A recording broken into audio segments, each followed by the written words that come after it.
আবার সেটা শুনতে ইচ্ছে হয় বারবারই। স্বামীজিও এই রামকৃষ্ণ মিশন প্রতিষ্ঠার আগে ভেবেছিলেন whether I will organise or not organise. পরবর্তীকালে আমরা পাই সেই রামকৃষ্ণ মিশন। আজকে পূজনীয় মহারাজের বিষয় জনমানসে রামকৃষ্ণ মিশনের 125 বছর।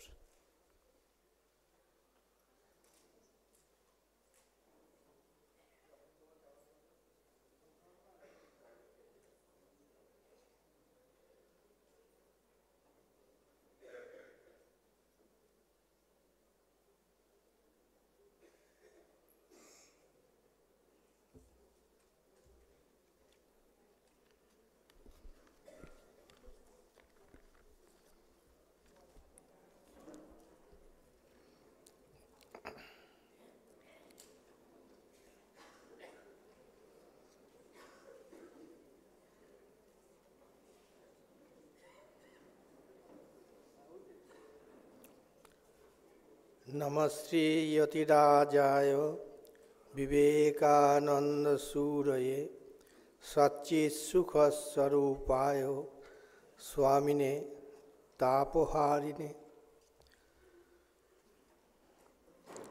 এই আশ্রমের অধ্যক্ষ স্বামী সর্ববিধানন্দজি খানিকক্ষণ আগে ভাষণ দিচ্ছিলেন আমাদের অনুজ প্রতিম, আমার অনুজ প্রতিম। আমাদের নিউ ইয়র্কে যে বেদান্ত কেন্দ্র আছে তার প্রধান স্বামী সর্বপ্রিয়ানন্দজি। আমি ব্যক্তিগতভাবে বিশ্বাস করি যে নিউ ইয়র্কের বেদান্ত কেন্দ্রের যিনি প্রধান হবেন তার নিযুক্তিপত্র স্বামী বিবেকানন্দ স্বয়ং দিয়ে থাকেন। তো স্বাভাবিকভাবে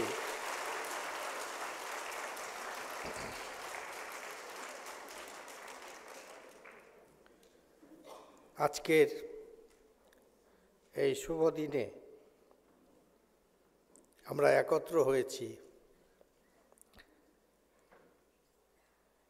শ্রীরামকৃষ্ণ মা সারদা এবং স্বামীজি মহারাজের জীবনকে কেন্দ্র করে, তাদের কর্ম এবং কীর্তিকে কেন্দ্র করে আলোচনার জন্য। আমরা আলোচনা করছি সকাল থেকে। আমাকে বলতে বলা হয়েছে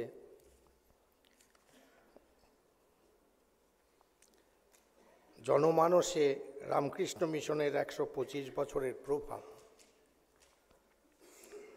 জনমানসে রামকৃষ্ণ মিশনের 125 বছরের প্রভাব, এটি আলোচনা করার আগে রামকৃষ্ণ মিশন এবং রামকৃষ্ণ মিশনের 125 বছরের সঙ্গে আমাদের পরিচিত হতে হবে। আমি প্রথমেই,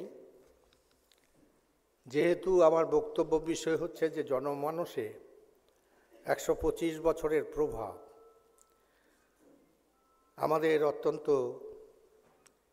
পরিচিত ব্যক্তি, আমাদের পশ্চিমবঙ্গের কবিতা একাডেমির সভাপতি সুবোধ সরকার, কবি সুবোধ সরকার, অনেকে ওর নাম আপনারা শুনে থাকবেন। সুবোধ সরকারের একটি কবিতা আছে বেলুর। কবিতাটির নাম হচ্ছে বেলুর। আর বেলুর আপনারা সবাই জানেন, আশা করি এ ব্যাপারে কারো দ্বিধা নেই, কোনো দ্বন্দ্ব নেই। যদি বলা হয় যে বেলুর হচ্ছে রামকৃষ্ণ বিবেকানন্দ ভাবান্দোলনের ভ্যাটিকান, তো সেই বেলুরকে নিয়ে তিনি লিখছেন। কি লিখছেন? কবি লিখছেন খুব সাম্প্রতিক কবিতা কবির, এবং কবিতাটি লিখেছেন বেলুর মঠে দাঁড়িয়ে। আমি একটা কোনায় দাঁড়িয়ে দেখছিলাম দুটি ছেলে গেরুয়া বসন পরে মন্দিরের সিঁড়ি মুছছিল। এত মন দিয়ে আমি কাউকে সিঁড়ি মুছতে দেখিনি, এত ভালোবাসা দিয়ে আমি কাউকে ধুলো তুলতে দেখিনি। সিঁড়ি নয়, যেন জননীর ত্বক থেকে ধুলো তুলছিল। এভাবে কেউ সিঁড়ি থেকে ধুলো মুছতে পারে আমি কোথাও এ দেখিনি। স্থিতপ্রজ্ঞ মহারাজকে জিজ্ঞাসা করলাম, এই ছেলে দুটি কে? মহারাজ মৃদু হেসে বললেন, একজন নিউক্লিয়ার ফিজিসিস্ট, আরেকজন IBM-এর 6 লাখ টাকার চাকরি ছেড়ে এখানে এসেছে। সিঁড়ি ধুতে এসেছে, যে সিঁড়ি দিয়ে মানুষ উপরে ওঠে তা যেন পরিষ্কার হয়। মহারাজ চলে গেছেন। সন্ধ্যা নেবে আসছে গঙ্গায়, আমার ভেতরেও নামছে সন্ধ্যা। সারা পৃথিবীতে এত সিঁড়ি, সিঁড়িতে সিঁড়িতে এত দাগ, এত ক্রোধ, এত অপমান। আরতি শুরুর আগে মনে হলো যে সিঁড়ি মুছতে পারে না, যে সিঁড়ি মুছতে পারে না, সে কোনো দিন মানুষের চোখের জলও মুছতে পারবে না। তো স্বাভাবিকভাবেই এই হচ্ছে রামকৃষ্ণ মিশনের একটা পরিদৃশ্য। রামকৃষ্ণ মিশনকে কবি তার মনের আপন মনের মাধুরী মিশায়ে এভাবে দেখেছেন। রামকৃষ্ণ মিশন তার উৎস, তার উদ্ভব, আজকের দিনে জনমানসে তার কি প্রভাব, এবং সর্বোপরি আগামী আরও 1375 বছর এই রামকৃষ্ণ মিশন চলবে। স্বামী বিবেকানন্দ বলেছেন 1500 বছর রামকৃষ্ণ মিশন চলবে। তো তার যে ভবিষ্যৎ, এর দিকে আমরা যদি একবার দৃকপাত করবার চেষ্টা করি, তাহলে আসুন রামকৃষ্ণ মিশন এর উদ্ভব তার থেকে অবশ্যই খানিকটা পিছিয়ে সেই দিনটি বর্ষণ ক্লান্ত দিন 1886 সালের বাংলা মতে 15ই আগস্ট, ইংরেজি মতে 16ই আগস্ট। কি হলো সেদিন? শ্রীরামকৃষ্ণ মহাসমাধিতে অন্তর্লীন হয়ে গেলেন। শ্রীরামকৃষ্ণকে যারা ভালোবাসতেন, যারা ভক্তি করতেন, তারা অশ্রু বিসর্জন করছেন। হয়তোবা অনেকেই মনে মনে ভাবছেন যে মহাজীবনের সূচনা হলো 50 বছর আগে বাংলার এক অখ্যাত গ্রামে কামারপুকুরে। সেই মহাজীবনটি এলেন, গাইলেন, নাচলেন, কিন্তু কেউ দেখলে কেউ দেখলে না, কেউ বুঝলে কেউ বুঝলে না। আর সেই মহাজীবন আজ কাশীপুর মহাশ্মশানে তার নশ্বর দেহে যখন অগ্নিসংযোগ হলো, তখন সবাই ভাবলেন, বিশেষ করে শ্রীরামকৃষ্ণ অনুরাগী ভক্তবৃন্দ, তারা অশ্রু সংবরণ করতে পারেননি। চোখের সামনে দেখলেন যে শ্রীরামকৃষ্ণের সেই যে মর্ত জীবন, মর্ত দেহ অগ্নিসংযোগে বাষ্পাকারে ঘনীভূত হয়ে আকাশচুম্বী হয়ে যাচ্ছে। মাত্র 50 বছরের এই মহাজীবন,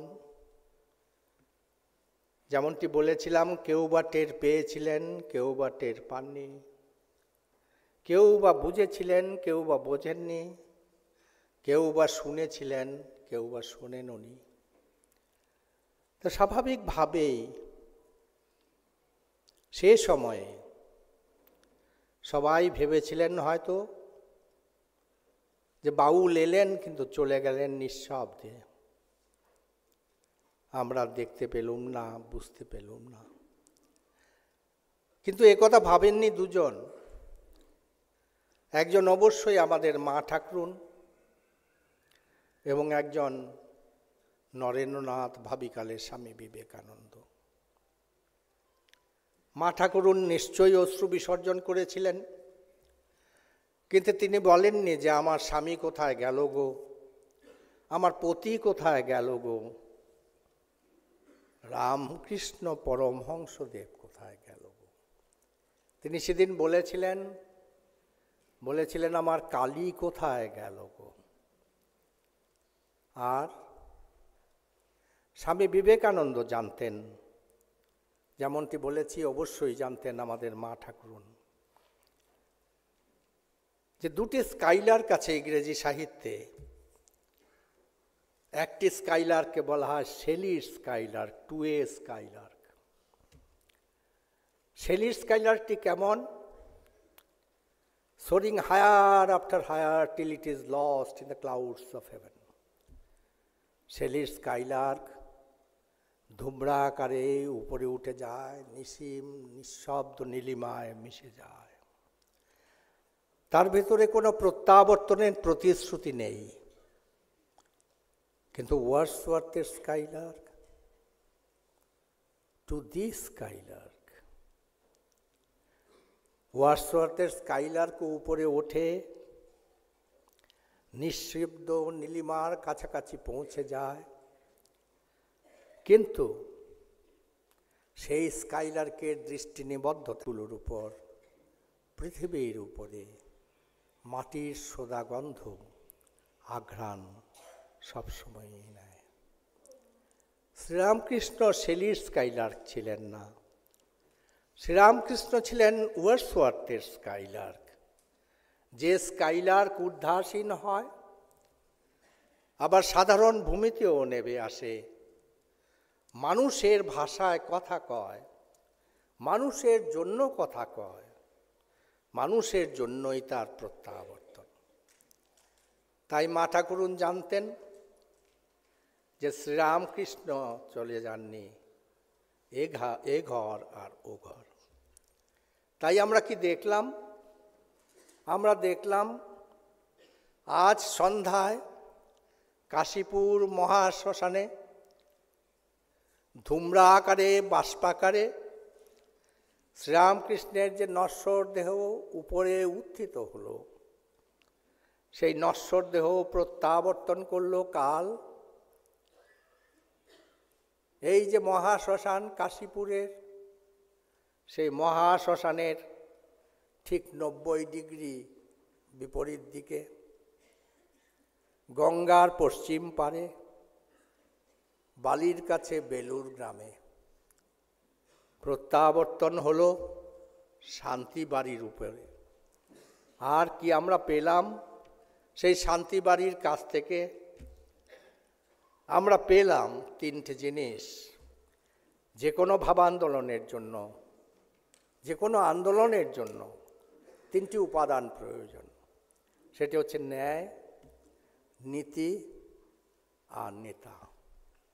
আমরা এই তিনই পেয়েছিলাম শ্রীরামকৃষ্ণের কাছ থেকে।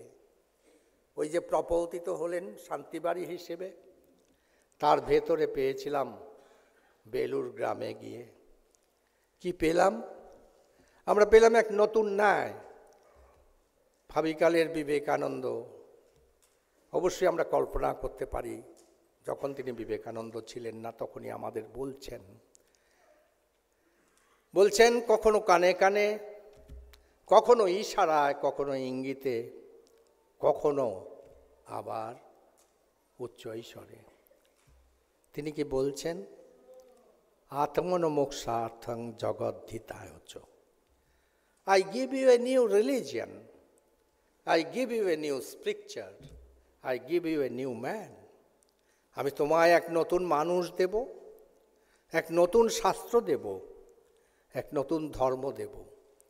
আর সেই নূতন ধর্ম, সেই ধর্মটির সার কথাই হচ্ছে, নব্য ন্যায় হচ্ছে আত্মনমোক্ষার্থং জগদ্ধিতায়চ। এটি হচ্ছে রামকৃষ্ণ বিবেকানন্দ ভাব আন্দোলনের নব্য ন্যায়। তারপর আমরা কি দেখতে পাচ্ছি? আমরা দেখতে পাচ্ছি নীতি। সেই নীতিটি কি? ঈশ্বর লাভ মানব জীবনের একমাত্র উদ্দেশ্য। এবং সেটি কিভাবে করতে হবে? এক নতুন আঙ্গিকে, এক নতুন ছন্দে, এক নতুন ভাষায়, এক নতুন ভাবে, এক নতুন ভাস্কর্যে। সেটা কি হলো? 1884 সাল। স্বামী বিবেকানন্দের জীবনকে আমরা যদি কয়েকটি ভাগে ভাগ করি তাহলে নিশ্চয়ই এটি হচ্ছে দ্বিতীয় পর্ব। 1863 থেকে 81, 81 থেকে তৃতীয় পর্ব 86, এবং তার মধ্যেই পড়ছে 84। আমরা দেখতে পাই যে দক্ষিণেশ্বরের রাঙিনায় শ্রীরামকৃষ্ণের ঘরে, সেই চিরপরিচিত ঘর আপনারা সবাই যান, আপনারা সবাই চেনেন, আমরাও যাই, আমরাও চিনি।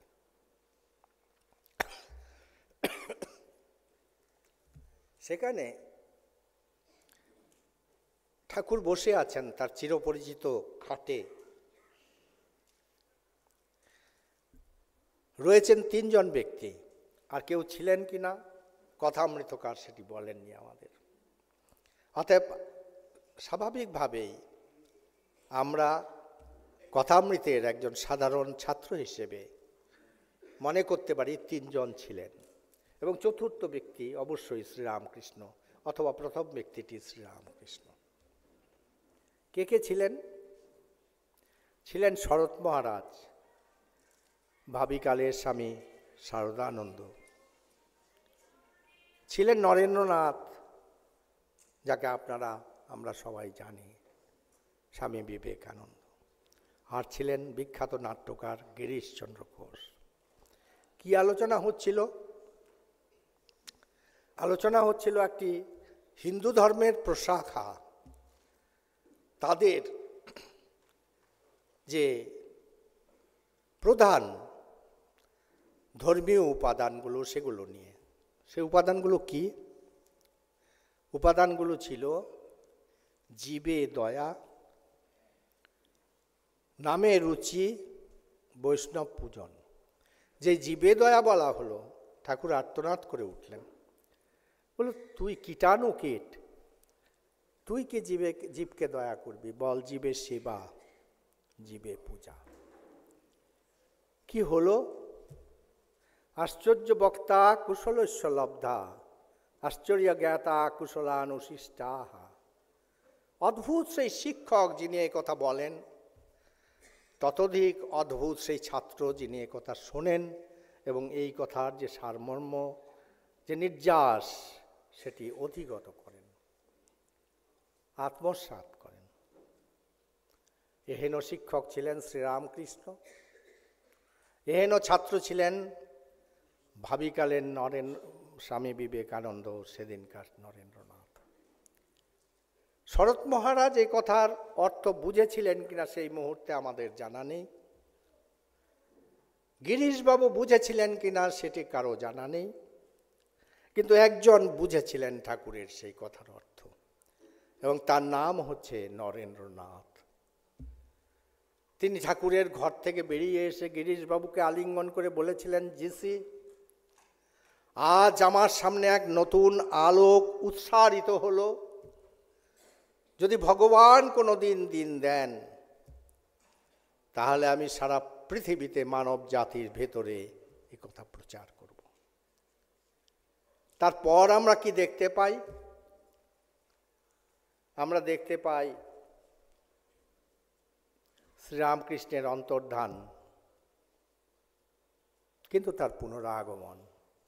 আর সেই পুনরাগমনই হচ্ছে রামকৃষ্ণ মঠ এবং রামকৃষ্ণ মিশন। রামকৃষ্ণ মিশন একটি সোসাইটি, রামকৃষ্ণ মঠ একটি ট্রাস্ট। রামকৃষ্ণ মঠ এবং রামকৃষ্ণ মিশন একই ভাবগঙ্গার 2টি শাখা মাত্র। রামকৃষ্ণ মিশনেরও যা উদ্দেশ্য, রামকৃষ্ণ মঠেরও কিন্তু তাই উদ্দেশ্য। আমরা দেখলাম যে শ্রীরামকৃষ্ণের দেহ যখন চলে গেল, মর্তদেহ চলে গেল, তখন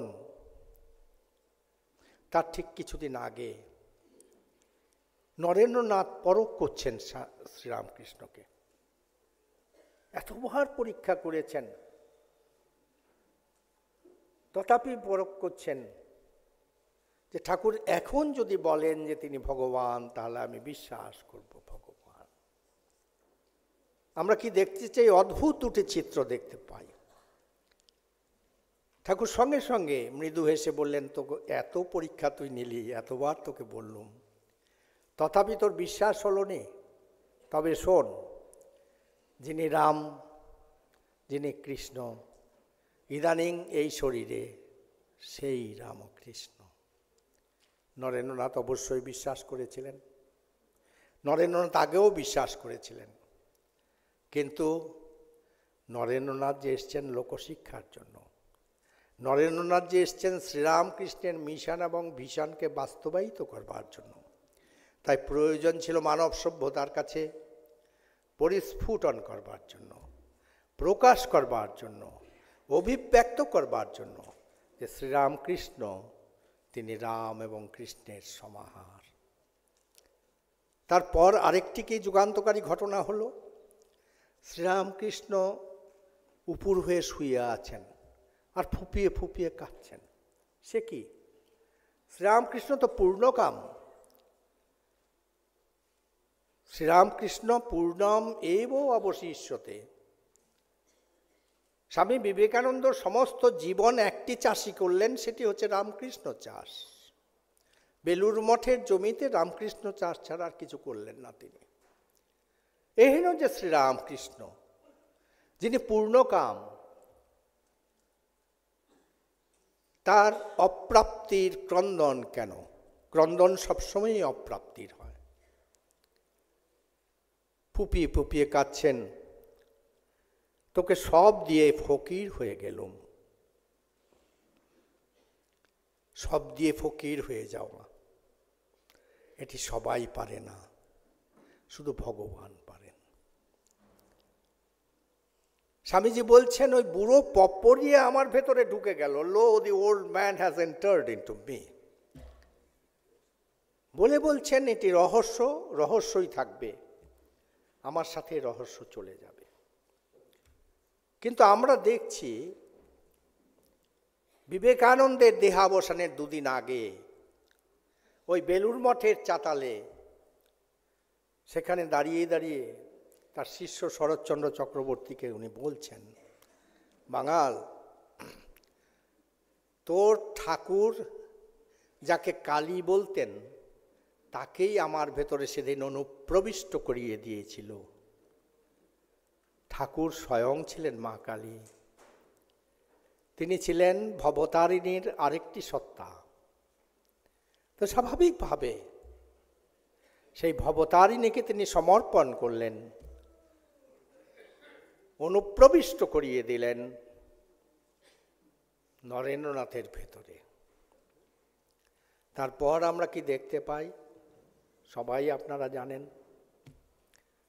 নরেন্দ্রনাথ প্রব্রজ্জায় বেরিয়েছেন, সন্ন্যাস নিয়েছেন, নাম হয়েছে স্বামী বিবিদিশানন্দ। নরেন্দ্রনাথ যখন প্রব্রজ্জায় বেরিয়েছেন, তিনি ভারতকে দেখছেন। তিনি কল্পনা করছেন না, তিনি সামনে থেকে ভারতকে দেখছেন, ভারত মাতৃকাকে দেখছেন। শ্রীরামকৃষ্ণ একটি সম্পদ দিয়ে গেলেন, যে সম্পদটি বিবেকানন্দের জীবনের চালিকা শক্তি। সেটি কি? যে তুই কীটাণু কীট জীব, তুই দয়া করবার কে? বল সেবা, বল পূজা। কিন্তু বাবার মৃত্যুর পর ছেলে সম্পত্তির উত্তরাধিকারী হয়, কিন্তু মিউটেশন করতে হয়, ঝগড়াঝাটি থাকলে আবার রেজিস্ট্রেশনও করতে হয়। তা স্বাভাবিকভাবে নরেন্দ্রনাথের চাইতে আর অন্য কেউ এটি বেশি বুঝতেন না যে মিউটেশন হয়নি। শ্রীরামকৃষ্ণ আমার জীবনের ইষ্ট, আমার হৃদয় সম্রাট, আমার আচার্য, আমার গুরু, আমার ইহকাল পরকাল, তিনি আমায় এটি দিয়ে গেছেন। এ সম্পর্কে কোনো বিবাদ নেই, বিসংবাদ নেই। কিন্তু মনে রাখতে হবে, এটি আপনার করে নিতে হবে, আত্মসাৎ করতে হবে। তার ফলে কি হলো আমরা দেখতে পাই, নরেন্দ্রনাথ যাচ্ছেন আলমোড়ার দিকে, পাশ্চাত্যে যাবার ঠিক আগের ঘটনা। কাকড়িঘাট আলমোড়া থেকে 8 কিলোমিটার আগে। শ্রান্ত ক্লান্ত সন্ন্যাসী, তরুণ সন্ন্যাসী বিবিদিশানন্দ সেখানে বসলেন ধ্যানাসনে। তিনি সমাধিতে মগ্ন হলেন এবং সমাধি শেষে তিনি একটা অদ্ভুত কথা বললেন। Today one of the most intricate problems of my life has been solved. আমার জীবনের একটি বিরাট সমস্যার সমাধান আজ আমি খুঁজে পেয়েছি। সেটি কি? তিনি দ্বিধা করেননি সেটি কি সেটি বলতে। তিনি বলেছিলেন, whatever is there in macrocosm is there in microcosm. Whatever is there in microcosm is there in macrocosm. যা আছে ভাণ্ডে তা আছে ব্রহ্মাণ্ডে। যাকে আমরা বিরাট রূপে দেখছি, সেই বিরাট ঈশ্বর তিনি রয়েছেন এই সাধারণ 5 ফিট 6 ইঞ্চির কল, ওই মানুষ নামক কলটির ভেতরে। আত্মসাৎ করলেন তার গুরুদেবের যে কথা, শিবজ্ঞানে জীব সেবা, ওয়ার্ক ইজ ওয়ার্শিপ। মানুষকে, মানুষ তুমি মানুষ নও। অজ্ঞরা ভুল করে তোমায় মানুষ বলে, তুমি দেবতা, তুমি ভগবান। এর জন্য কি দরকার? দেবো ভূত্বা দেবং যজেত। নিজে ভগবান হতে হবে অন্যকে ভগবান করতে গেলে। স্বামী বিবেকানন্দ যে আহ্বান, যে ইশারা, যে ইঙ্গিত, যে সংকেত, যে নির্দেশ পেয়েছিলেন তার গুরুর কাছ থেকে, সেটি আত্মসাৎ করলেন। এতদিন পাওয়ার ও প্যাটার্নের উপরে চলছিল, এখন মিউটেশন হয়ে গেল। এটি বিবেকানন্দের এবং একান্তই বিবেকানন্দের। তারপর আমরা কি দেখতে পাচ্ছি?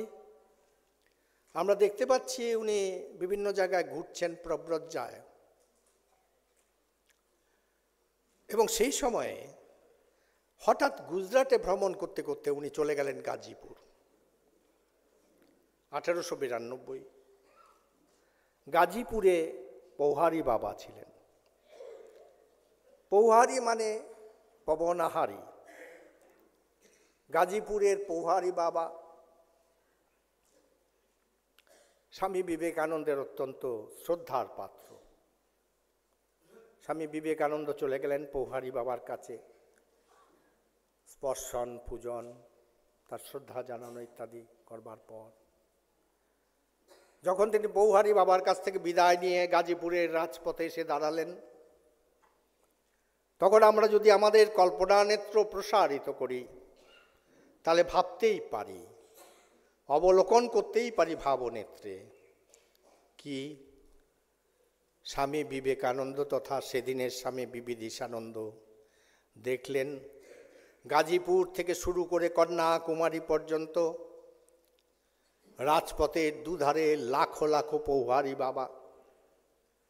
গাজীপুরের পৌহারি বাবা পবনাহারি হয়েছিলেন এক আধ্যাত্মিক অনুপ্রেরণায়।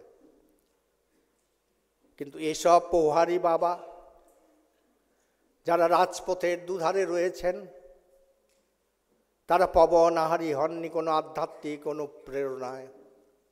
তারা পবনাহারি হয়েছিলেন কারণ ওরা হচ্ছে সেই মিছিলের লোকগুলো, যে মিছিল থেকে ভেসে আসে সেই আওয়াজ, হাম ভুকে হায়।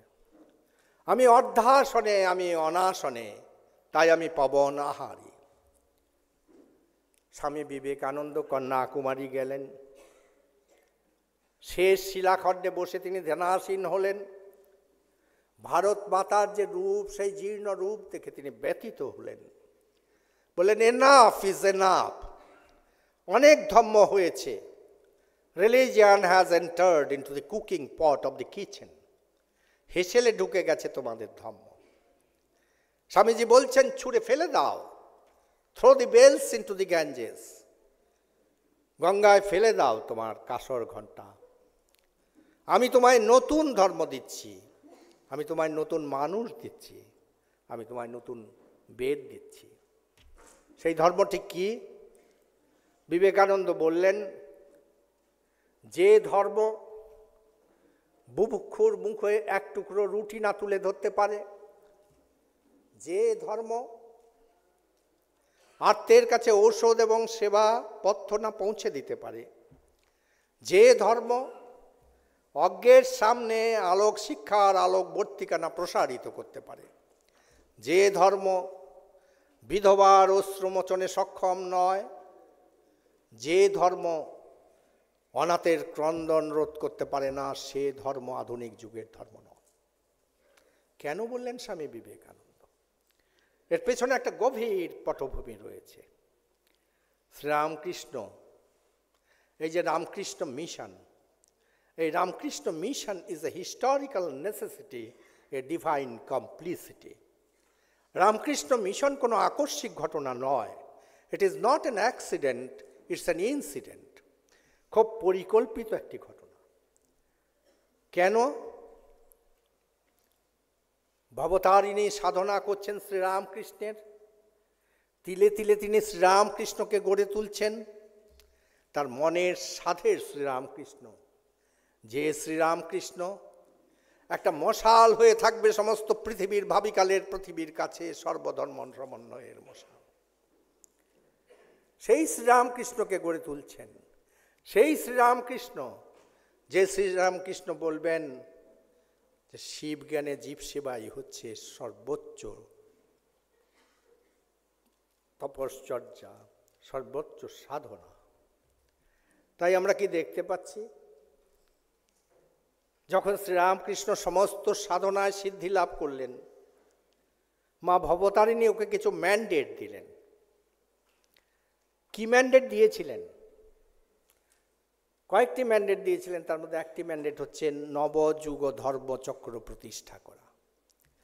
নবযুগ ধর্মচক্র প্রতিষ্ঠা করতে হবে শ্রীরামকৃষ্ণকে। অর্থাৎ ওই বাদশাহী আমলের টাকা আর চলবে না। এখন যদি টাকা চালাতে হয় বাজারে, তাহলে ওই রিজার্ভ ব্যাংকের গভর্নরের সিগনেচারওয়ালা টাকা দরকার। শ্রীরামকৃষ্ণ এসেছেন, ভবতারিণী শ্রীরামকৃষ্ণ রূপে অবতীর্ণ হয়েছেন। অবতীর্ণ হয়েছেন এক নতুন ধর্মের জন্য, এক নতুন ধর্ম মানুষের কাছে দেওয়ার জন্য, এক নতুন সভ্যতা গড়বার জন্য। তা কি হলো? আমরা কি দেখতে পাই? খুব মজার। ভবতারিণী এ কথা বলছেন 70-এর দশকে। আর আমরা দেখতে পাই, আমরা যদি লীলা প্রসঙ্গ পড়ি, আপনারা হয়তো কেউ কেউ লীলা প্রসঙ্গ পড়ে থাকবেন শারদানন্দজির, যার ইংরেজি অনুবাদ হয়েছে গ্রেট মাস্টার। সেখানে শ্রীরামকৃষ্ণের জবানিতে শারদানন্দজির অনবদ্য লেখনীতে লেখা আছে। সেই লীলা প্রসঙ্গে কি লেখা আছে? ঠাকুর বলছেন, শরৎ মহারাজ সেটা তার অনবদ্য লেখনীর সাহায্যে আমাদের কাছে উপস্থাপিত করছেন। একদিন সমাধি পথে জ্যোতির্ময় বর্তে উচ্চে আরোহণ করিতে করিতে ক্রমে দেখিলাম খণ্ড ও অখণ্ডের ব্যবধান। যে খণ্ড ও অখণ্ডের ব্যবধান অতিক্রম করিতে দেবতারা পর্যন্ত ভীত, শঙ্কিত। ক্রমে সেই খণ্ড অখণ্ডের ব্যবধান অতিক্রম করিলাম। একটি ছোট্ট বালকের বেশ ধারণপূর্বক অখণ্ডের ঘরে প্রবেশ করিলাম। একটি জ্যোতির্ময় বর্ত দেখিলাম। সেই জ্যোতির্ময় বর্তের ভিতরে প্রবেশ করিয়া দেখিলাম 7 জন ঋষি, যারা জ্ঞানে ও তিতিক্ষায়, জ্ঞানে ও প্রজ্ঞায়, ত্যাগে ও তিতিক্ষায় দেবতাদিগকে পর্যন্ত ছাড়াইয়া গিয়াছেন। তাহাদিগের অন্যতমের নিকট অভিগমন করিলাম। ঋষি নির্নিমেষ নেত্রে তাকাইয়া দেখিলেন এই বালকই তাহার হৃদয়ের ধন। আমি কহিলাম, ধরণীতে যাইতেছি, তুমি আইসো। ঋষি মৌন সম্মতি জানাইলেন। দেখিলাম তাহার দেহ হইতে কি একটি পদার্থ জ্যোতির আকারে বহির্গত হইয়া পৃথিবীর দিকে ধাবমান। এক্ষণে দেখিয়া চিনিতেছি নরেন্দ্রই সেই ঋষি। আর ওই নরেন্দ্র নির্মাণ, সেই নরেন্দ্র নির্মাণ ভবতারিণী করেছেন শ্রীরামকৃষ্ণ যখন নিছক একজন পূজারী ভবতারিণীর মন্দিরে সেই সময়ে। তারপর আমরা কি দেখতে পাই, 1863 পয়লা 12ই জানুয়ারি শ্রীরামকৃষ্ণ দক্ষিণেশ্বরের চাতালে দাঁড়িয়ে আছেন। শ্রীরামকৃষ্ণ বললেন, আমার কাজের লোক চলে এসেছে। 1863 খ্রিস্টাব্দের 12ই জানুয়ারি। কি করে উনি বুঝলেন দক্ষিণেশ্বরের চাতালে দাঁড়িয়ে যে কাজের লোক চলে এসছে? My man Friday has come. কি করে বুঝলেন? বলে, দেখলুম যে বিশ্বনাথের শরীর থেকে একটি জ্যোতি, স্ট্রিক অফ লাইট, রশ্মি রেখা এসে উত্তর কলকাতার সিমলের দত্ত পরিবারের ভূমি স্পর্শ করছে। সেই তো আমার লোক। তাই তো হলো 1863 12ই জানুয়ারি নরেন্দ্রনাথ এলেন বিলে রূপে। তারপর ক্রমবিবর্তন আমরা দেখতে পাই। তো স্বাভাবিকভাবেই it is a divine complicity. ঈশ্বর চেয়েছেন, let there be light and there was light. এটা হিস্টোরিক্যাল নেসেসিটি, এটি একটি ঐতিহাসিক প্রয়োজনীয়তা। কি প্রয়োজনীয়তা? প্রয়োজনীয়তাটা ছিল, ঠাকুর বলছেন অন্য ধর্ম আসবে যাবে, সনাতন ধর্ম থাকবে। কোন সনাতন ধর্ম? চলুন আবার সেই আলমোড়ার দিকে তাকাই। আমরা দেখতে পাই ভাবিকালে স্বামী বিবেকানন্দ যাচ্ছেন আলমোড়ার সন্নিকটে। তদানীন্তন পণ্ডিত সমাজ তাকে 3 দিন ধরে বিভিন্ন প্রশ্নমানে জর্জরিত করছেন, কিন্তু কারো এই ভদ্রতাবোধ, এই শালীনতাবোধ মনে হলো না, এলো না তার চেতনায় যে এই সন্ন্যাসীকে জিজ্ঞেস করি উনি কি খেয়েছেন।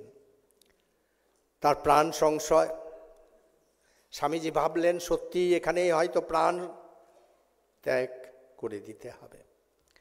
সন্ধ্যা হয়েছে, অন্ধকার নেমেছে। দেখছেন একটি খর্বকায় মানুষ, সাধারণ মানুষ। তাকে দেখবার পর সেই মানুষটি কম্পিত কলিবরে এসছেন। এসে বিবেকানন্দকে কি বলছেন, বিবিদিশানন্দকে কি বলছেন? স্বামীজি, আমি দেখলুম এসব পণ্ডিত তোমাকে 3 দিন 3 রাত বিভিন্ন প্রশ্নমানে জর্জরিত করল, কিন্তু তুমি খেয়েছো কি না সেটি কেউ প্রশ্ন করল না। আমি একজন সাধারণ মানুষ, গরিব মানুষ। আমার বাগানে একটি ছোট্ট শশা হয়েছে, সেই শশাটি আমি নিয়ে এসেছি, কিন্তু তুমি সন্ন্যাসী, তুমি কি আমার শশা গ্রহণ করবে, আমার স্পর্শ করা শশা? এটি স্বামীজিকে বললেন। স্বামীজি আলিঙ্গন করে যা বলতে চাইলেন সেটি হলো, তুমি আমার জীবন দেবতা। শশাটি সাগ্রহে নিলেন এবং স্বামীজি পরিষ্কার বললেন যে জীবনে যতবার কিছু খেয়ে অমৃতের স্বাদ পেয়েছি, আজকের দিন সেই দিন। তার আগে আমরা কি দেখতে পাই? আমরা দেখতে পাই স্বামীজি দক্ষিণ ভারতে পরিব্রজা করছেন। দক্ষিণ ভারতে আলাসিঙ্গা পেরুমল প্রমুখ বিভিন্ন শিষ্য স্বামীজির, ওরা স্বামীজিকে প্রথম অনুপ্রাণিত করেন বিদেশে যাবার জন্য। তা আমরা দেখতে পাই যে হিন্দু অনুপ্রাণিত করছে স্বামী বিবেকানন্দকে সমস্ত বিশ্বে রামকৃষ্ণের বাণী পৌঁছে দেবার জন্য। আলমোড়ার কাছে আমরা আরেকটি দৃশ্য দেখতে পেলাম। মুমূর্ষু বিবিদিশানন্দের জীবন বাঁচানোর জন্য এগিয়ে আসেনি সেদিন সেই পণ্ডিত সমাজ, তথাকথিত ব্রাহ্মণ সমাজ। এগিয়ে এসেছিল অজ্ঞাত, অপরিচিত একজন সাধারণ মানুষ, নিরক্ষর মানুষ, জুলফিকার আলী। সেদিন জুলফিকার যদি না এগিয়ে আসতেন, আমরা স্বামী বিবেকানন্দকে পেতুম না, হয়তো বা পেতুম না রামকৃষ্ণ বিবেকানন্দ ভাবান্দোলনের যে মূল নির্যাস সেটিকে। তারপর কি আমরা দেখতে পাই? স্বামী বিবেকানন্দ যাচ্ছেন, আমেরিকা যাচ্ছেন। স্বামী বিবেকানন্দকে তো কোনো ভারতীয় তথবা এই বাংলার কোনো লোক গিয়ে শংসাপত্র দেননি। স্বামী বিবেকানন্দকে সাহায্যের হাত বাড়িয়ে দেননি।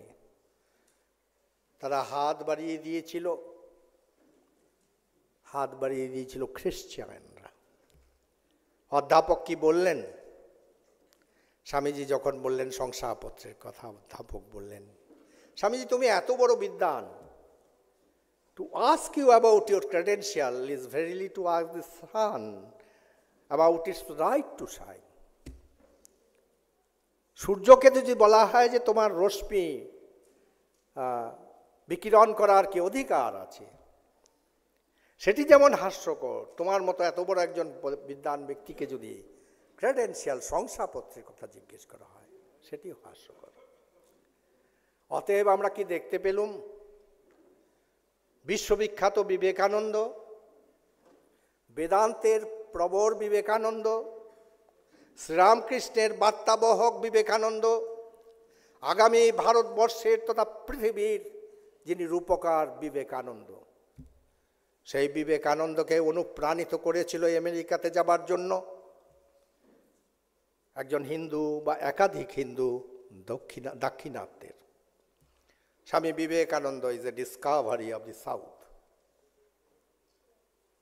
স্বামী বিবেকানন্দের, মুমূর্ষু বিবেকানন্দের প্রাণ বাঁচিয়েছিল একজন মুসলমান নামজার জুলফিকার আলী। স্বামী বিবেকানন্দকে পাশ্চাত্যে তথা শিকাগোতে আবির্ভূত হবার সুযোগ করে দিয়েছিলেন একজন খ্রিস্টিয়ান। স্বামী বিবেকানন্দ কি বললেন? তার গুরুর কথা বললেন, তার গুরুর কথা স্মরণ করলেন, যত মত তত পথ। তারপর আমরা কি দেখতে পাই? আমরা দেখতে পাই স্বামী বিবেকানন্দ ভারতবর্ষে প্রত্যাবর্তন করবেন। তার মধ্যে একটি সংশয়, সেই সংশয় কিসের সংশয়? To be or not to be. বলছেন যে I have a great temptation in my life. উনি যে ওনার যে আতিথ্য যিনি দিয়েছেন, তিনি বলছেন, তিনি ভাবলেন টেম্পটেশনের কথা স্বামী বিবেকানন্দ বলছেন, হয়তো বা কোনো মহিলার কথা বলতে চাইছেন। তো তিনি বলছেন, what is the name of that fortunate woman? Swamiji বলছেন, no, it's not a woman, it's not a lady, organization. আমার জীবনের সবচাইতে বড় টেম্পটেশন হচ্ছে অর্গানাইজেশন, সংঘ। কিন্তু তার ভেতরে দ্বন্দ্ব চলছে। স্বামী বিবেকানন্দ বলছেন, if I organize, the spirit will diminish. If I organize, the spirit will diminish. আমি যদি সংঘ করি তাহলে অনেকটা ভাবের গভীরতা কমে যাবে। If I do not organize, the message will not spread. If I do not organize, the message will not spread. আমি যদি সংঘ না করি তাহলে বার্তা যাবে না সমস্ত মানুষের কাছে। তারপর আমরা একটা অদ্ভুত জিনিস দেখতে পাচ্ছি, অনেক চিঠিপত্র আদান প্রদান হচ্ছে। স্বামীজি ভারতবর্ষে ফিরে এসছেন এপ্রিল মাস। স্বামীজি গিয়েছেন দার্জিলিংয়ে। হঠাৎ স্বামীজি দার্জিলিং থেকে ফিরে চলে এসছেন। সহসা। এবং এসেই তড়িঘড়ি তিনি মিটিং ডাকছেন বলরাম মন্দিরে রামকৃষ্ণ মিশন অ্যাসোসিয়েশনের প্রতিষ্ঠার জন্য। তিনি বলছেন, যার নামে আমরা এই সংসার ছেড়েছি, যার নামে আমরা এই সমস্ত জীবন উৎসর্গ করে দিয়েছি, তার নামেই হবে আমাদের মিশন। আর সেটিই হচ্ছে রামকৃষ্ণ মিশন।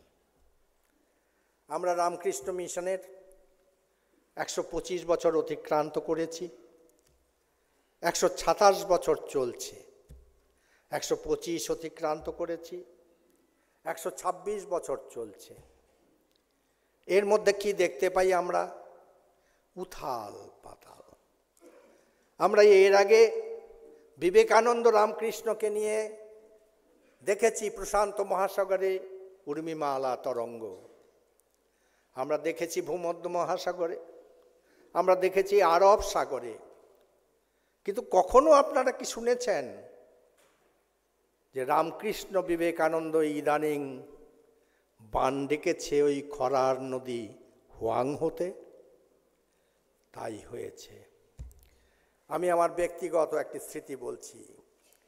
ঠিক যখন ওই যে প্যান্ডেমিক শুরু হবে তার দিন সাতেক আগে কলকাতার যিনি কনসাল জেনারেল চীন দেশের, তিনি আমায় ফোন করলেন যে আমি আপনার কাছ থেকে একটি আর্জেন্ট অ্যাপয়েন্টমেন্ট চাই। আমি পরের রোববারে ওকে আসতে বললাম। পরের রোববারে উনি এলেন।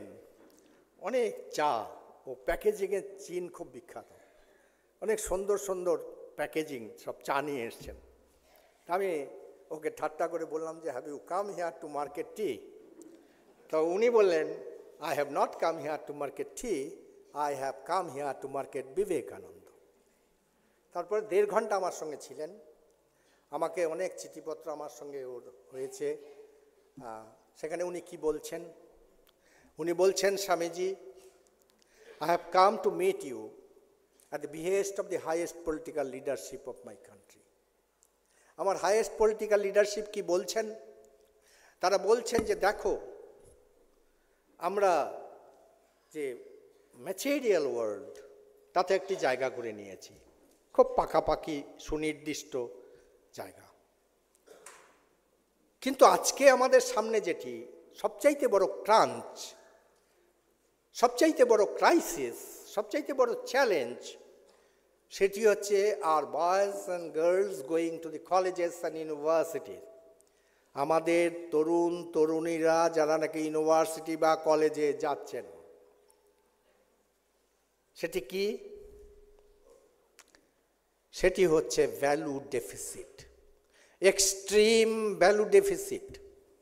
এবং আমাদের যারা হাইয়েস্ট পলিটিক্যাল লিডারশিপ, তারা বলছেন Vivekananda is the only reply.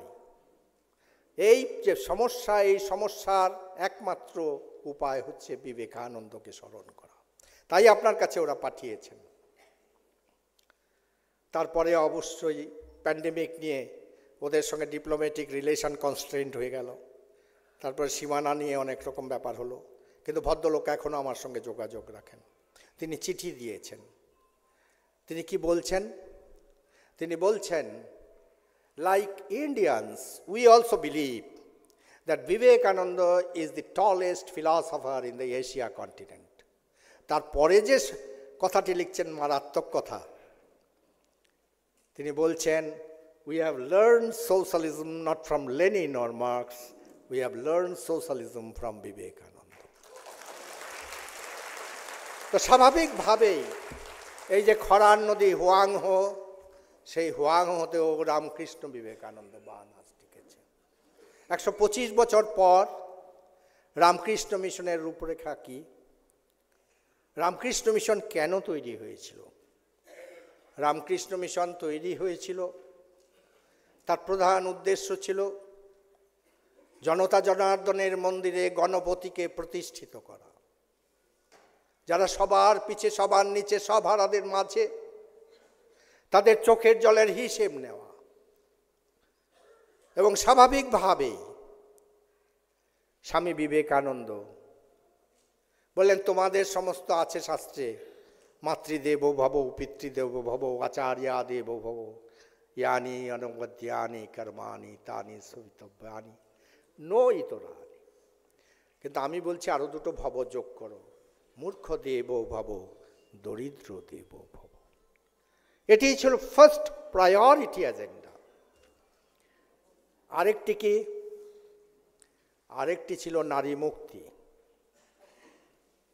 আমাদের শাস্ত্রে কোনো কোনো জায়গায় বলা আছে যে নারীর সম্পর্কে নরকৈশ্য ইদং দ্বারম। শ্রীরামকৃষ্ণ বললেন, সে কি গো, নারী নরকের দ্বার কেন হবে? নারী মুক্তির দ্বার। আপনারা যদি পৃথিবীর আধ্যাত্মিক ইতিহাসের দিকে একবার অবলোকন করেন, আপনারা কি দেখতে পাবেন? আপনারা দেখতে পাবেন যে একজন বিবাহিত মানুষ তার পত্নী বা ভার্যাকে ত্যাগ করে সন্ন্যাসী হয়ে চলে গিয়েছেন উত্তরাখণ্ডে। এমন উদাহরণ বিরল নয়। কিন্তু পৃথিবীর ইতিহাসে কখনো কি দেখেছেন একজন বিবাহিত মানুষ তার পত্নীকে ইষ্টের স্থানে বসিয়ে পুজো করেছেন, তার সাধনার সব কিছু অর্পণ করেছেন? শুধু তাই করেননি, জপমালা পর্যন্ত তার পাদপদ্মে অর্পণ করেছেন। আর কি বলেছেন? শ্রী শ্রী মা যখন কুশলী শিল্পীর মতো ঠাকুরকে প্রশ্ন করছেন একদিন, তোমার আমার সম্পর্কে কি মনে হয়? ঠাকুর কি বলেছিলেন? যে মা ভবতারিণী রূপে আমার মন্দিরের সেবা নিচ্ছেন, যে মা নহবতে চন্দ্রামণি রূপে আমার সেবা নিচ্ছেন, যে মা ভবতারিণী রূপে আমার পুজো নিচ্ছেন, যে মা চন্দ্রামণি রূপে আমার সেবা নিচ্ছেন, সেই মাই এই মুহূর্তে শারদামণি রূপে আমার পদসেবা করছেন। আর আমরা কি দেখতে পাই? শ্রীরামকৃষ্ণের জীবনের প্রতিটি পল তিনি ব্যয় করেছেন দুটি সাধনায়। একটি সাধনা সারদা সাধনা, সারদাকে মাতৃত্বে উন্নীত করছেন, শুধু ষোড়শী পুজোর মাধ্যমে নয়। আমরা দেখতে পাচ্ছি শ্রীরামকৃষ্ণের আহার নিয়ে যাচ্ছেন, একজন পতিতা রমণী মাকে মা বলে সম্বোধন করছেন। মাকে যখন মা বলে সম্বোধন করছেন তখন মা ফিরে তাকালেন, তিনি বললেন, মা আমার খুব ইচ্ছে ঠাকুরের যে ভোজন সেটি আমি ঠাকুরের সামনে রাখবো, সেই থালিখানি। মা জানতেন তার পরিণাম কি। জেনেও মা কিন্তু মা ডাককে প্রত্যাখ্যান করেননি, অনাদর করেননি। তিনি দিয়েছিলেন সেই থালিখানি, ঠাকুর খাবেন না, স্পর্শ করছেন না। তারপর যখন মা অনুনয় বিনয় করছেন তখন ঠাকুর বলছেন, কথা দাও আর কোনোদিন কাউকে দেবে না আমার খাবার। মা বললেন, তাই হবে, তবে আমায় যদি কেউ মা বলে ডাকে তাহলে আমি বলতে পারবো না কি করব। আমি কি করব আমি বলতে পারবো না, কোনো প্রতিশ্রুতি দিতে পারবো না। শ্রীরামকৃষ্ণকে দুঃখিত হয়েছিলেন। শ্রীরামকৃষ্ণ কি মাকে দুর্বিনীতা বলে ভেবেছিলেন? শ্রীরামকৃষ্ণ আনন্দে মথিত। শ্রীরামকৃষ্ণের আনন্দ হৃদয়ে রাখবার জায়গা নেই। তিনি যা চেয়েছিলেন, ওই জয়রাম মুখুজ্জের মেয়ে সারদা সেই হবে বিশ্বমাতা, বিশ্বমাতৃত্ব, অখিল জননী সেখানে প্রতিষ্ঠিত হবে তার হৃদয়ে। আর তাই হচ্ছে। তারপরে কিছুদিন পরে আমরা আবার দেখতে পাচ্ছি যে নরেন ছোলা ডাল খেতে পছন্দ করতেন, মোটা রুটি খেতে পছন্দ করতেন। শ্রীরামকৃষ্ণ মৃদু ভৎসনা করছেন, যে অবশ্যই মেকি ভৎসনা, যে এদের এত খেতে টেতে দিচ্ছ, ওরা রাত্রিবেলা ভোস করে ঘুমায়, ধ্যান জপ কখন করবে? মা কিন্তু তখন বললেন, না ঠিক আছে আমি আর দেব না। মা বললেন, সেটি তোমার ভাবতে হবে না, আমি দেখে নেব। ঠাকুর বলছেন, এরে লাটুকে বলছেন, নেটো তুই যার সঙ্গে রুটি বেলিস সে যদি একবার ফোঁস করে কেউ রক্ষা করতে পারবে না। এটিই হচ্ছে রামকৃষ্ণের সারদা সাধনা আর রামকৃষ্ণের নরেন্দ্র সাধনা। তিনি নরেন্দ্রনাথের অবজ্ঞা অবহেলা সহ্য করছেন, তথাপি বারবার ছুটে যাচ্ছেন। নরেন্দ্রনাথকে তিনি কি বলতে চাইছেন? তিনি বলতে চাইছেন, বারবার আসবি, নবানুরাগ ঘন ঘন আসতে হয়। কারণ তিনি জানেন যে এই নরেন্দ্রনাথই তার কাজ করবে। তারা যে নবযুগ ধর্ম, সেই নবযুগ ধর্মচক্রটি চালাবেন নরেন্দ্রনাথ। এবং স্বাভাবিকভাবেই নরেন্দ্রনাথকে তিনি, হিন্দিতে একটা কথা আছে আপনান, খুব সুন্দর কথা, আপন করে নিচ্ছেন, একত্ব করছেন। তুই আর আমি কি আলাহিদা? নরেন্দ্রনাথকে তিনি নির্মাণ করছেন। আবার নরেন্দ্রের শ্রীরামকৃষ্ণ সাধনা আমরা কি দেখতে পাচ্ছি? ঠাকুর অবহেলা করছেন, তার দিকে তাকিয়ে দেখছেন না। সেই নরেন্দ্রনাথ আসছেন, দক্ষিণেশ্বরে এসে ঠাকুরকে দেখে আবার চলে যাচ্ছেন। একটি মাস, একদিন নয়, দুদিন নয়। ঠাকুর জিজ্ঞেস করছেন, হ্যাঁ রে, তোর সঙ্গে আমি কথা পর্যন্ত কই না, তোর দিকে তাকাই না, তুই তথাপি আসছিস কেন রোজ? আপনাকে ভালো লাগে, আপনাকে দেখতে আসি কারণ আপনাকে ভালো লাগে। মৌতাত হয়েছে নরেন্দ্রনাথের। মৌতাত বোঝেন তো? করেন টরেন নাকি? না, মৌতাত হচ্ছে যে যদি ওই ময়ূর তাকে 3টের সময়, হ্যাঁ ওটা দেন আফিম, তাহলে পরের দিন 3টের সময় আসবে। তো নরেন্দ্রনাথের মৌতাত হয়েছিল, সেই মৌতাত আর কোনো দিন কাটেনি। তা স্বাভাবিকভাবেই আমরা কি দেখতে পাচ্ছি? নরেন্দ্রের কি সাধনা? শ্রীরামকৃষ্ণকে আপনান করে নেবার জন্য, আপন করে নেবার জন্য। শ্রীরামকৃষ্ণ আর তিনি উভয়ে একই সত্তার বহু প্রকাশ। তাই আমরা দেখতে পাচ্ছি শ্রীরামকৃষ্ণকে তিনি কি দৃষ্টিতে দেখছেন। শ্রীরামকৃষ্ণকে তিনি কি দৃষ্টিতে দেখছেন সেটি একটি অদ্ভুত ব্যাপার। সেটি নরেন্দ্রনাথ তার নিজের কবিতার মাধ্যমে প্রকাশ করে গেছেন। নরেন্দ্রনাথের যে সেই ভাব, উচ্চতম আধ্যাত্মিক ভাব, সেটি প্রকাশ করবার লেখনী কারও ছিল না। তা স্বাভাবিকভাবেই নরেন্দ্রনাথকেই প্রয়োজন হয়েছিল সেই ভাবটি মানুষের কাছে পৌঁছে দেওয়ার জন্য। একটি কবিতা নরেন্দ্রনাথের আছে, স্বামী বিবেকানন্দের। আপনারা সেই কবিতাটি পড়েছেন কিনা আমি জানি না, আপনারা সেই কবিতাটি পড়েছেন কিনা আমার জানা নেই, তবে কবিতাটি পড়বেন যদি সুযোগ হয়। অত্যন্ত বিখ্যাত কবিতা, মরমী কবিতা, মিস্টিক কবিতা। স্বামী বিবেকানন্দ আর শ্রীরামকৃষ্ণ উভয়ের কাছে রোম্যান্টিক। রোমান্টিক মানে ওই যে দেখছি নিশিম নীলিমা, পৃথিবী স্পর্শ করছে, মাটি স্পর্শ করছে, কিন্তু স্পর্শ করছে না। শ্রীরামকৃষ্ণ আমার সামনে দাঁড়িয়ে, কিন্তু শ্রীরামকৃষ্ণকে আমি স্পর্শ করতে পারছি না। আমি শ্রীরামকৃষ্ণের সামনে দাঁড়িয়ে, শ্রীরামকৃষ্ণর ভয় হচ্ছে কখন পালিয়ে চলে যায়। এটিই হচ্ছে রোমান্টিকতা। আমরা কি দেখতে পাই? স্বামীজি স্বয়ং কি বলছেন? স্বামীজি বলছেন, শিয়রে দাঁড়ায়ে তুমি রেতে। স্বামীজি শ্রীরামকৃষ্ণের সম্পর্কে বলছেন,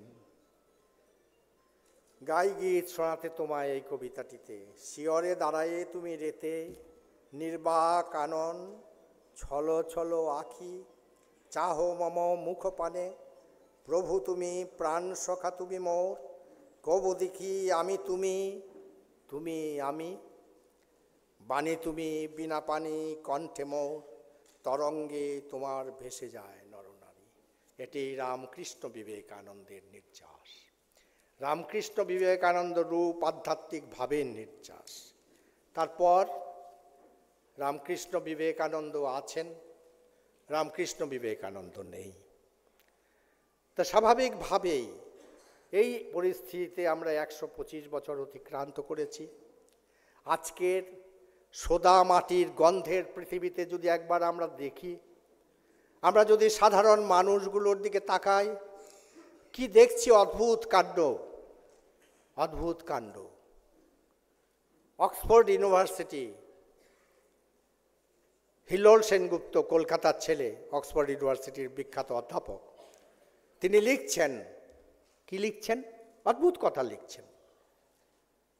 তিনি লিখছেন যে এই 125 বছরের মধ্যে বহু মাল্টিন্যাশনাল কর্পোরেশনের জন্ম হয়েছে, শুকিয়ে গেছে, মরে গেছে, কিন্তু রামকৃষ্ণ মিশন কয়েকজন আনপ্রফেশনাল মুন্ডিতমস্তক সন্ন্যাসীর দ্বারা পরিচালিত। আজকের দিনে রামকৃষ্ণ মিশনের টাস্ক ফোর্স হচ্ছে 1695,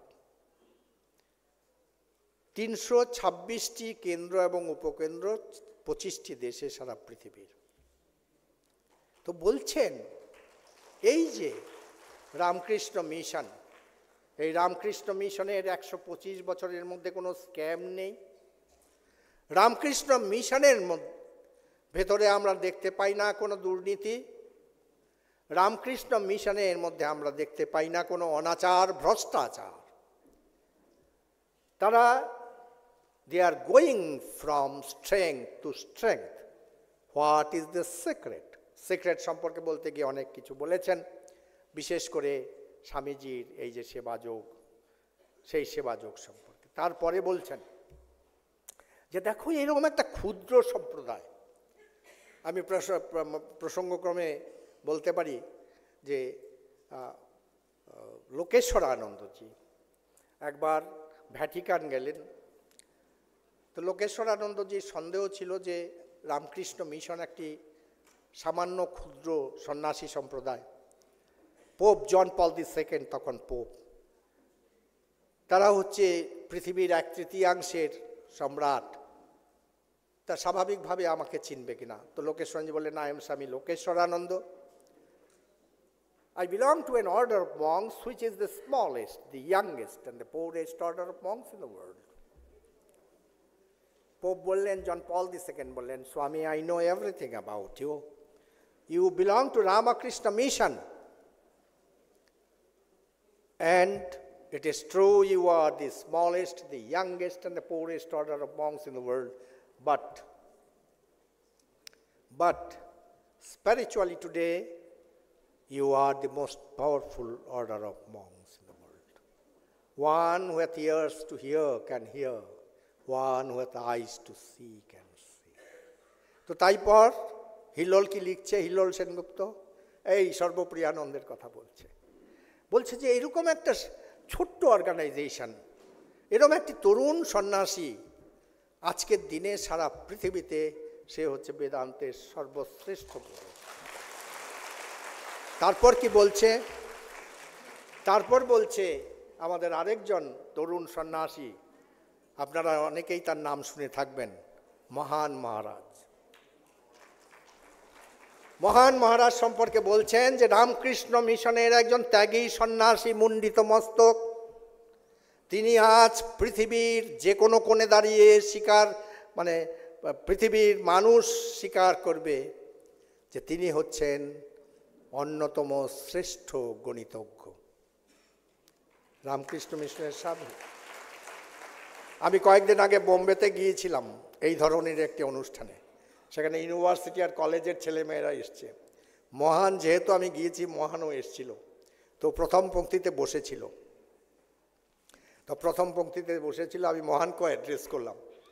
তখন all the boys and girls ওরা উঠে দাঁড়িয়ে বলছে, মহান মহারাজ, মহান মহারাজ, where is Mahan Maharaj? I told Mahan you show your face. They are so happy. তা এই মহানের কথা বলছে। আর কি বলছে? যে হার্ভার্ড ইউনিভার্সিটিতে religious minister for the last 70 years হচ্ছে রামকৃষ্ণ মিশনের একজন সন্ন্যাসী, ত্যাগানন্দ। তো এটা কি করে সম্ভব হচ্ছে? এটি কি করে সম্ভব হচ্ছে?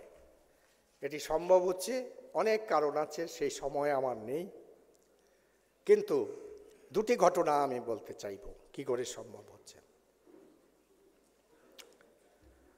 আপনারা পড়েছেন কিনা আমি জানি না,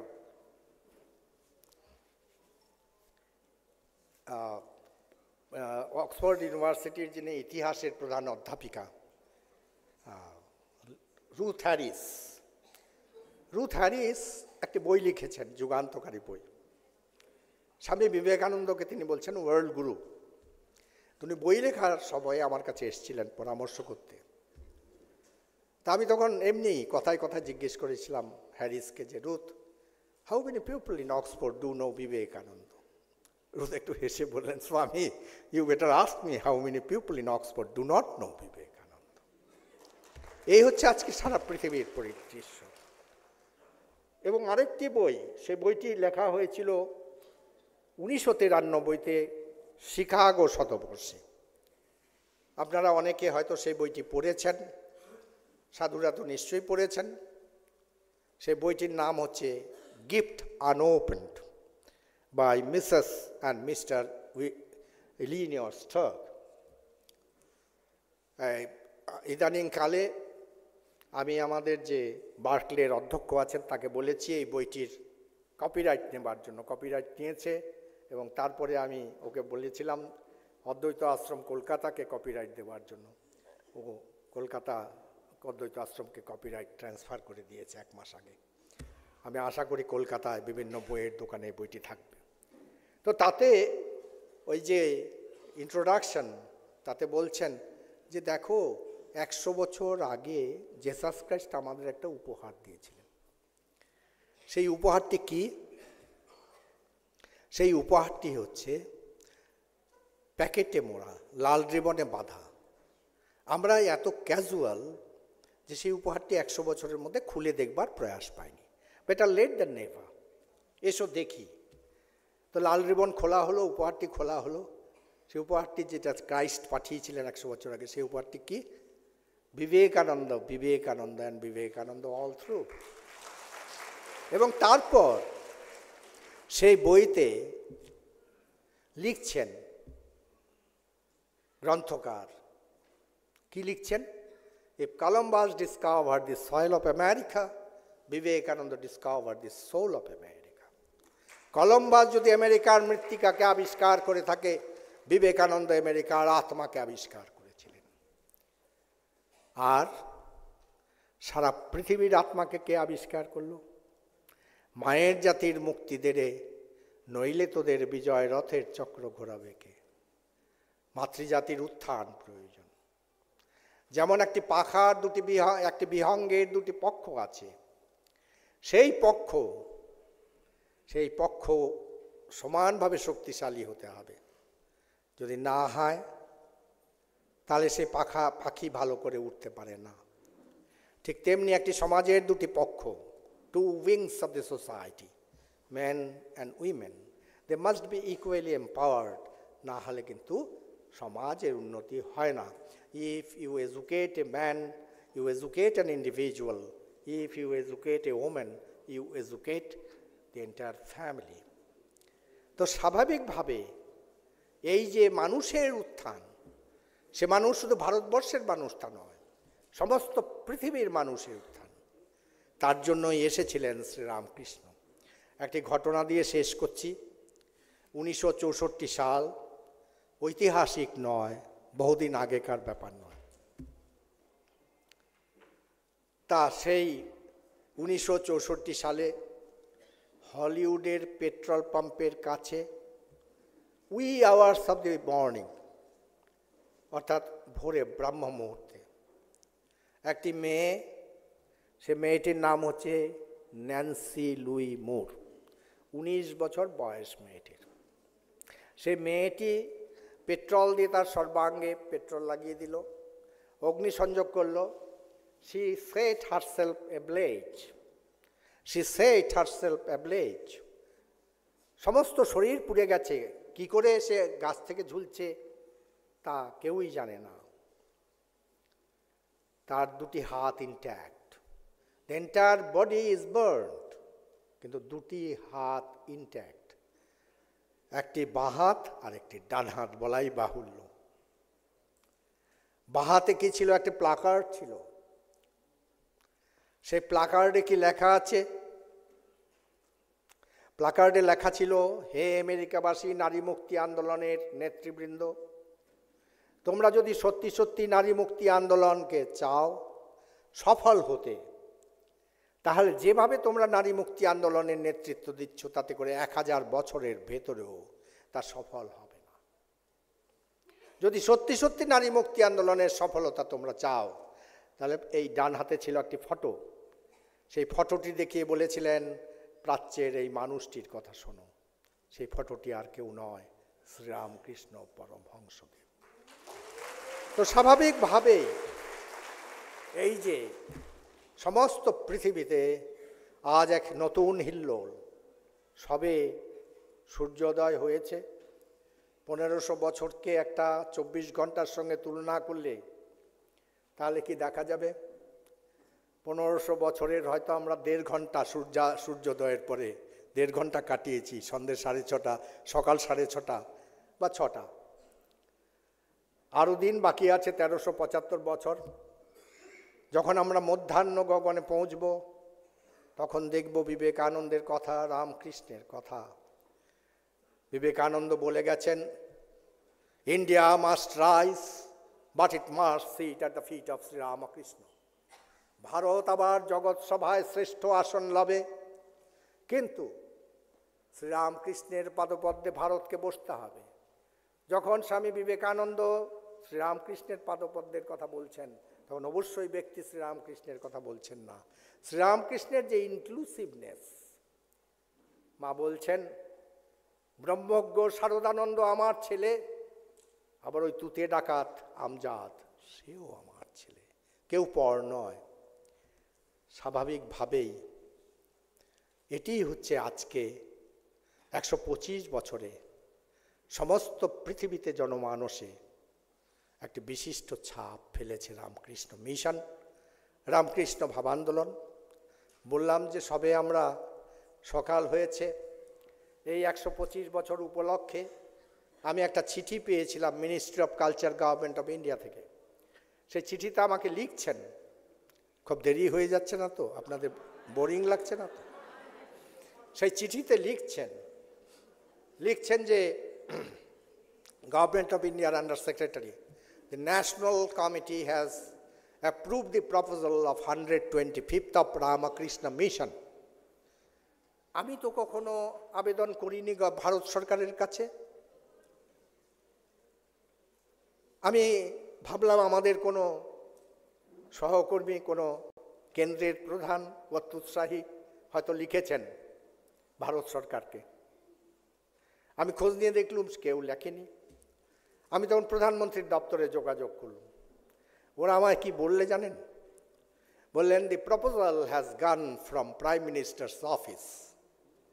এই প্রপোজাল তোমাদের কোনো কেন্দ্র থেকে স্বামীজি আসেনি, এসছে প্রধানমন্ত্রীর দপ্তর থেকে। প্রধানমন্ত্রী বলছেন 125 of Ramakrishna Mission is a milestone in the history of modern India. এটি আমার কথা নয়, ভারতবর্ষের প্রধানমন্ত্রীর কথা। এবং তারপর আমরা কি দেখতে পাই?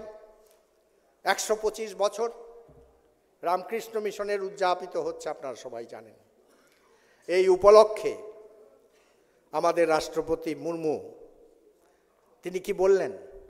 Ramakrishna mission is symbol of integrity and honesty. Ramakrishna mission হচ্ছে সততার মূর্ত প্রতীক। এটি বলছেন ভারতবর্ষের প্রথম নাগরিক, একজন উপজাতি মহিলা দ্রৌপদী মুর্মু। প্রধানমন্ত্রী সেদিন কি বলেছিলেন? প্রধানমন্ত্রী লিখেছেন আমাকে, my life has been moulded by Ramakrishna Mission. তারপর বলছেন যে whatever we do for development today has to be done in Vivekananda way. তা স্বাভাবিকভাবেই এই স্বামী বিবেকানন্দ আজ সবার হৃদয়ে স্থান করে নিয়েছে। তারপর অবশ্যই বলতে হয় পশ্চিমবঙ্গের মুখ্যমন্ত্রীর কথা। মাননীয় মুখ্যমন্ত্রী আমায় চিঠি দিয়েছেন 125 বছর পূর্তি উপলক্ষে। তিনি একটি সুন্দর কথা বলেছেন, Ramakrishna mission is symbol of excellence. Excellence is Ramakrishna Mission. Ramakrishna Mission means excellence. Mamata Bandyopadhyay কথা বলেছে। তা স্বাভাবিকভাবেই এই যে শুরুবাত, এই সুন্দর প্রভাত, এই প্রভাত এগিয়ে চলেছে যখন সমস্ত পৃথিবী সমস্ত পৃথিবী উদ্গ্রীব হয়ে তাকিয়ে থাকবে ভারতের দিকে, আর শুনবে সেই অমর কিন্নর কণ্ঠে বলা বিবেকানন্দ রামকৃষ্ণের কথা। তাই আসুন আমরা শ্রীরামকৃষ্ণের কাছে প্রার্থনা করি, উনি যেন শ্রীরামকৃষ্ণ বিবেকানন্দ যেন আমাদের সেই শক্তি দেন, সেই মেধা দেন, সেই মানসিকতা দেন, সেই মননশীলতা দেন, সেই মাইন্ডসেট দেন, যাতে করে আমরা যেভাবেই হোক স্বামী বিবেকানন্দ এবং রামকৃষ্ণ নামক যে মহাকাব্য তার প্রতিটি পৃষ্ঠা ভালো করে পড়তে পারি, উপভোগ করতে পারি। সবশেষে আমি বলতে চাই, আমি অত্যন্ত কৃতজ্ঞ আপনাদের কাছে। আমি একটা ছোট্ট কথা আমার মনে পড়ছে, যে এক ভদ্রলোক বক্তৃতা দিচ্ছেন, ভাষণ দিচ্ছেন, সারা রাত কেটে গেছে। সকালবেলা যখন চোখ খুলেছেন, উনি নিজেও চোখ বন্ধ করেই ভাষণ দিচ্ছেন, তো সকালবেলা যখন চোখ খুলেছেন তখন দেখছেন সামনে কেউ নেই। তো একটি ছেলে একটা ছোট্ট লাঠি নিয়ে ঘোরাফেরা করছে। তো ও বলছে যে ভাই তুমি কেন, সবাই চলে গেছে, তুমি কেন দাঁড়িয়ে আছো? ও বুঝেছি, তুমি বোধহয় আমি যাওয়ার পরে অডিটোরিয়ামটা বন্ধ করবে, তাই না? বললেন না মশাই না, আমি তো আপনাকে ডাকিনি, আমি উদ্যোক্তা নই, আমি কেন অডিটোরিয়াম বন্ধ করব? বলে তাহলে তুমি দাঁড়িয়ে আছো, তাহলে নিশ্চয়ই কার্পেটগুলো গুটিয়ে রাখবে। বলে না না না না না, ওটা আমার কাজ নয়।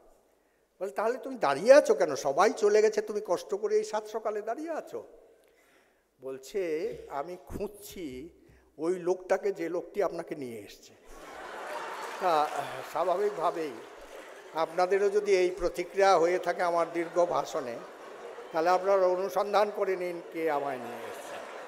আপনাদের সবাইকে আমি ধন্যবাদ জানাই, কৃতজ্ঞতা জানাই, এবং আমি স্বামী বিবেকানন্দের পাদপদ্মে প্রার্থনা জানাই, সর্বে সুখিনো ভবন্তু, সর্বে সন্তু নিরাময়াঃ, সর্বে ভদ্রাণি পশ্যন্তু, মা কশ্চিৎ দুঃখমা। ধন্যবাদ।